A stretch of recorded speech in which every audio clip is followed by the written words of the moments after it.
kusa zuwa ne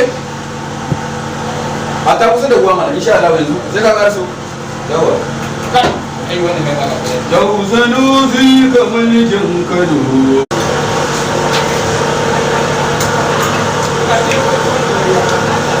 dai ba Allah amma nan na kai hadi to aminu obi ma ne ga shan shayi wannan abin obi na dai da rata dai wannan da sai dai to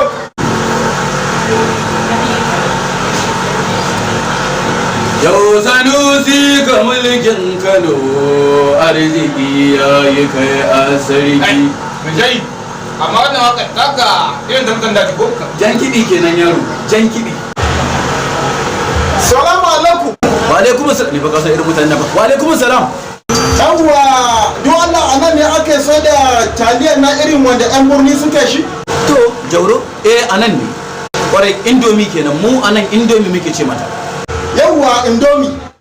to jauro wace iri kake so a yi maka saboda ka san indomi tamu kala-kala ce akwai wacce muke dafawa mu sa ma kwai a kai akwai wacce muke soya mu dafa maka sai mu soya a hada da kwai akwai wacce kuma muke yin wato dambu wace irin kala kake so a yi ma To yanzu ina so ka dafa mu irin wanda ake haɗawa da ƙwan ana dafawa guri ɗaya.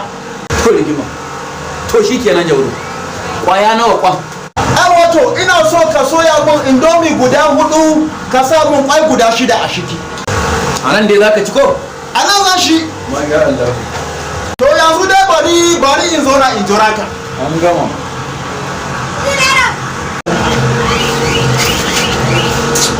jai ba wallah na gama zale ka dawo ko sai an jima Me sai? ba Me sai jiran ka nake fa? dauka ga nan na gaba na zuwa To ina jiran ka. kuma ka gaggawa gaggawa to ga Yawwa, kai. yawwa Amma wannan yayi fa. Allah mun tuba kuma mu da muka je sharu kan ma'ana yake zuwa kishin shayi nake mai indomi Kai. Kai. ne dai na gama na Wato mai shayi. Gasi. jauro ina indomi Gasi kana gani nan. Gasi. subhan indomin a cikin aljihu Ai wannan yanda na ji yana kansi nan haka. Sai na kai su gida haula yasi.